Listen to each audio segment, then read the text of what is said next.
nothing. I didn't touch him. You know. Listen. Hey, we know, buddy. We know. First and foremost, somebody was in the room saying that I was scared of them.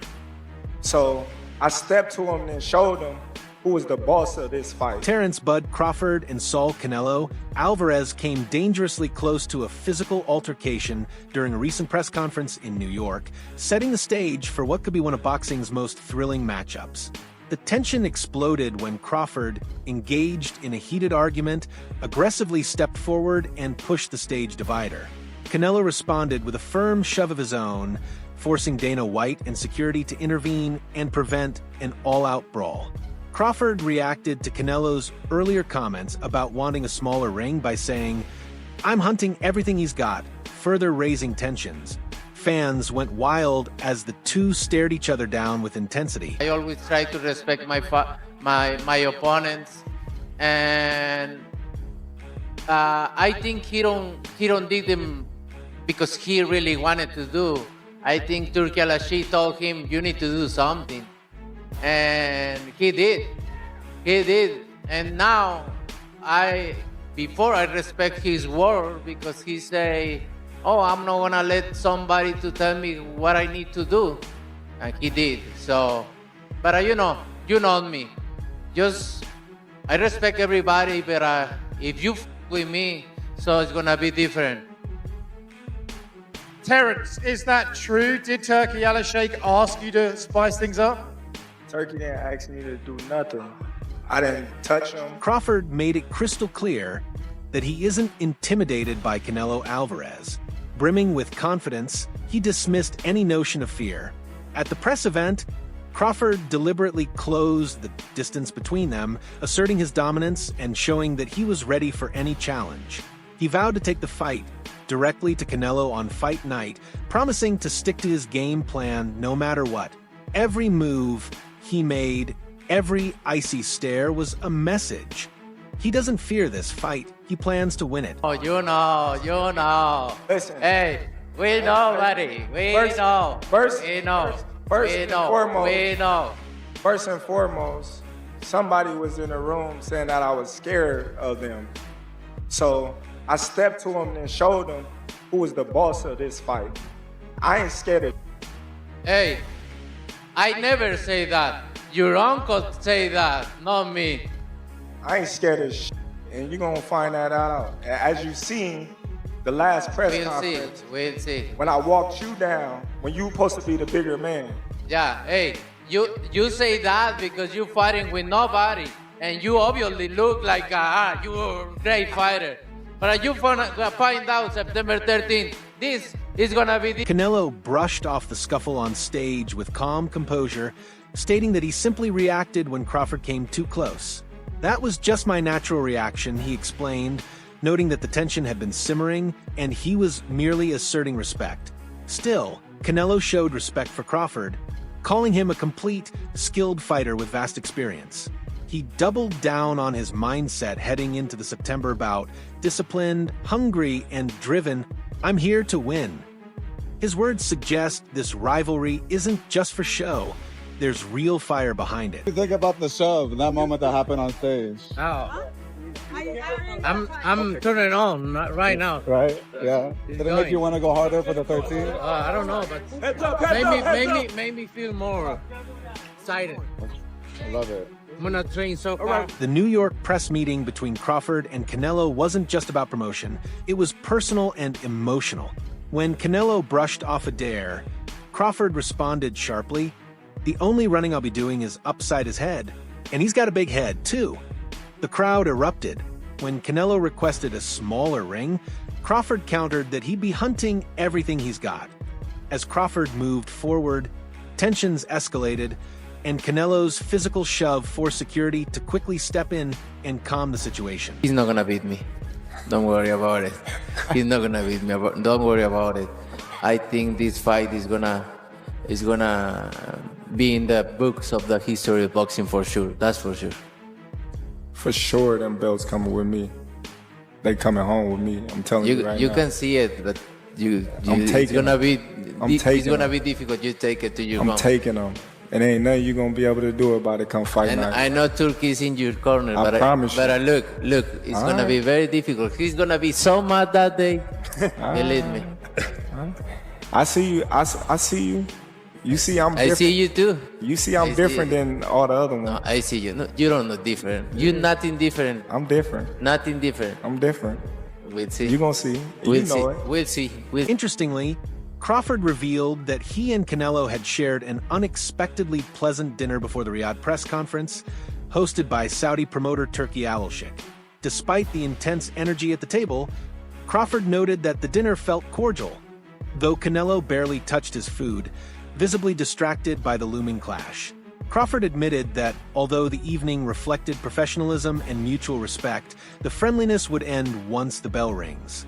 Come fight night, he intends to stay fully focused on the mission at hand. Menu last night. Man, there was so much food there. I couldn't eat. I had just ate, so it was kind of crazy. Did you get the sense that Canelo was perhaps trying to scope you out, or was it just a friendly dinner? It was a friendly dinner. You know, it wasn't no animosity, bad blood, or anything like that. Was His Excellency trying to probe anything between you, ask some questions that might cause some hairy moments? Nah, not at all. Not at all. It was all. David Benavidez believes Terence Crawford has a strong chance of beating Canelo, citing Crawford's elite boxing IQ and ability to adapt.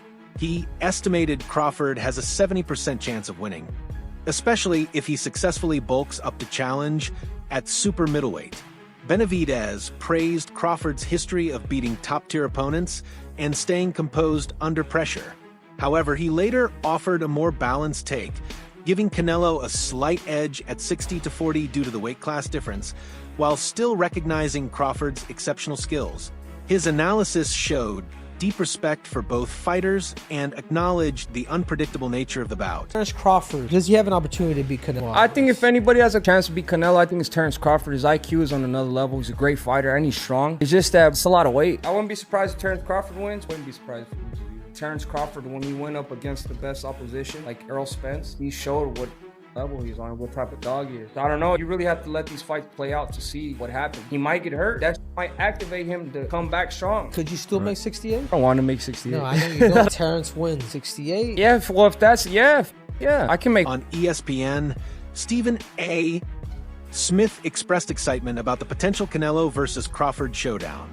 He highlighted the uniqueness of the matchup, comparing it to past all-time great showdowns at super middleweight. Stephen A. praised Crawford's intelligence and adaptability in the ring, pointing out that his southpaw style could cause real problems for Canelo.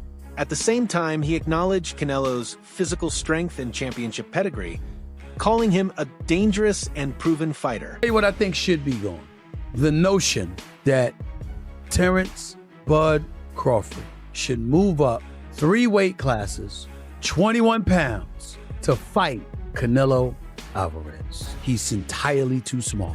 Jamel Charlo already proved that. Y'all remember that scene from Rocky? Remember that scene from Rocky 2? When Carl Weathers was Apollo Creed and his trainer was like, can I be honest? I saw you beat this man within an inch of his life.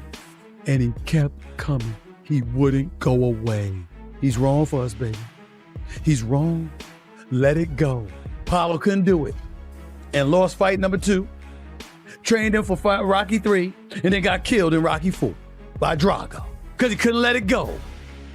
Bud Crawford needs to let it go. Too small. Many analysts suggest that Crawford should study Dimitri Bivol's 2022 Masterclass victory over Canelo as a blueprint for success. Bivol's disciplined jab, range control, agility, and well-timed bursts of offense clearly frustrated Canelo at light heavyweight. Team Crawford seems to agree. Trainer Brian Bomack McIntyre reportedly analyzed both Bivol's and Mayweather's performances to craft a strategy focused on hit-and-run tactics, quick footwork, and superior ring generalship. Some even believe Crawford should emulate Erislandy Lara's off-the-ropes movement, using angles, switch hitting, and avoiding mid-range brawls. Experts believe Crawford can replicate Bivol's approach, keep Canelo at bay, outmaneuver him, and land clean, effective punches. Is the fight you got to study. if you're Crawford. Crawford ain't Floyd, but he can do a Bill. The problem is Bivens a big dude. This is rough because this fight is only a matchup fight. Let me tell you what I mean. I got a lot of fighters Canelo fought at 168 beating Crawford. I got Caleb Plant beating Crawford. I got Berlanga beating Crawford. I got Callum Smith beating Crawford. Just way too huge, of course. But that's why Crawford ain't campaigning at 168. He's trying to beat Nello because Nello is a special case. He's one of the best fighters of all time, and he's actually a little guy who ballooned. Crawford has downplayed the size difference between himself and Canelo Álvarez. However, this overlooks a significant gap in their natural weight classes. Canelo has competed as high as light heavyweight, while Crawford has spent most of his career at welterweight. The disparity isn't just about height or reach, it includes natural weight and strength advantages. Critics argue that Crawford moving up to super middleweight, 168 pounds, without a rehydration clause could give Canelo a notable edge on fight night. The Canelo fight, realistically left your mind once he said he's not interested, or you're still pursuing it? Not at all. I think business talk. With the right business come across the table, it happened. I just be talking, man. Canelo a big dude, you know what I mean? But at the same time, I believe in my abilities. He's a heavy dude, but he's not a big guy. Like, he's 5'8", I'm 5'8", you know what I mean? My arm's longer than his, so that fight would be good. Though Canelo initially appeared uninterested in the idea of fighting Crawford, he has since opened up, stating that he's willing to fight anyone if the matchup makes financial sense and contributes to his legacy. Terence Crawford, his name keeps coming up, and I know he's a lot smaller than you. Is that a fight that you would ever consider under any circumstance? I always say if the fight make sense, why not? But he's not in the plan. He's not in the plan. Okay. Is there a specific reason for it? Is it because of his size, or it won't do anything for you in terms of pushing you toward your goals? Like I say, if it makes sense, maybe. I don't know right now. I just gonna enjoy this fight, and please let me enjoy this fight, and then you're gonna know what is next for sure. In a lighthearted moment, Canelo reportedly joked that the fight with Crawford would be against profit, implying that it could earn him up to $150 million. This massive payday is one of the key reasons both fighters are seriously considering the crossover bout. Given their global star power and reputations, such a number hints at a potential mega fight on the scale of Mayweather versus Pacquiao. Look, the fight with Benavides, like I say, he just bring 25 more than the fight. So, I don't care about that, but I can move, right? Did you hear what Turkey said? He got on the stage and said, I made Canelo an offer. He's smart to take it. What are your response to that? Send me that offer. If it's what I want, I'm gonna take it. If not, would you put a rehydration clause in there? We'll see. I don't like to talk about other fight when I got it. You understand, like that's the fight that everyone wants to see. That's the fight that fans want to see you in there with. You I understand understand that. Same happened with Oladipo. Yeah, and it happened. And same happened with Carlos. And it happened. And same with the video something. And it happened. I think it happened. And with Troll, and with Mayweather, and with Cotto. That's why I believe the fight happened. Would you ever go up to 175? It's 168. I feel like you fought everybody. They're taking belts away from you. 175, you got Benavides, you got Morel, you got the rematch with Fugol. If I go 175, that's pretty much. That would be the first fight. Well, then you can look around and see what's out there. 175. And then would you make a Crawford performance to get the match on? I think he knows why his weight class is there, right? He make a good fight. For me, I think the fight or draw, or would be the other side. He was saying your name a lot all week. I was out there in LA. Because he want to sell the fight. If they don't talk about me, they don't say it. Would you look at a fight with Crawford? So in the past, you told me no. If the money is right, I mean, money's got to be big. I don't like fighters who come around. Wait, do you want to say 168 or look at 175?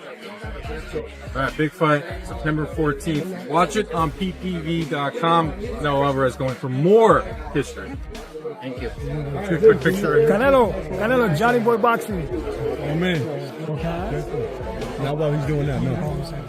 During an interview on The Breakfast Club with Charlemagne the God, Canelo acknowledged Crawford's skills, but raised concerns about their upcoming super middleweight clash. He pointed out that Crawford's jump across 3 weight classes, up to 168 pounds, might undermine the significance of a potential victory. Critics could argue that Crawford was simply too small for the division. Canelo emphasized that while he respects Crawford as a boxer, the weight difference could downplay the win, making it less impactful compared to victories over natural super middleweights. They're made, right? Folks wanted, obviously everybody wants to fight Benavidez, and now there's conversation about Crawford. Crawford saying he wanted to fight you. Everybody wants to fight you. Yeah. Now I saw at the end of the Crawford fight, the how they call him, the Excellency, Turkey, his Excellency, the Sheik said that he would be willing to pay whatever you want to fight Crawford. Fine. Yeah. If he's willing to pay whatever I want, comes down. That'll work. So if yeah, you're in. So if the numbers were right with Crawford, you'll do it. Why not? Why not? I think Crawford, don't get me wrong, he's a great fighter. But for me, in my weight class, it's an easy fight. For me, easy money. So if the money is right, I'm in, because I don't like to fight guys like Crawford because he move a lot and the fight is not that great. I saw Crawford the last fight and he don't move that much now. So if the money is right, I'm in right now. How you think he did at that weight, at 154? How you think Crawford did? They are a weight class for a reason. And you need to ask him. It's different. I know in his mind he think he can do whatever he wants because he's very talented fighter. He's Canelo's comments have drawn mixed reactions. Some view them as a sign of honesty and confidence, while others believe he may be underestimating Crawford's abilities and grit. Either way, it has added another layer to the fight's narrative. Do fights like that help your legacy, or do you feel like that's something that's not worth it to you? Everything in my career, every fight make my legacy different and better. Terence Crawford is a great fighter, he's a good fighter, but like I say, he's a weight classes for a reason. I'm focused 100% on Berlanga, and then you never know what happened. Yeah, for sure.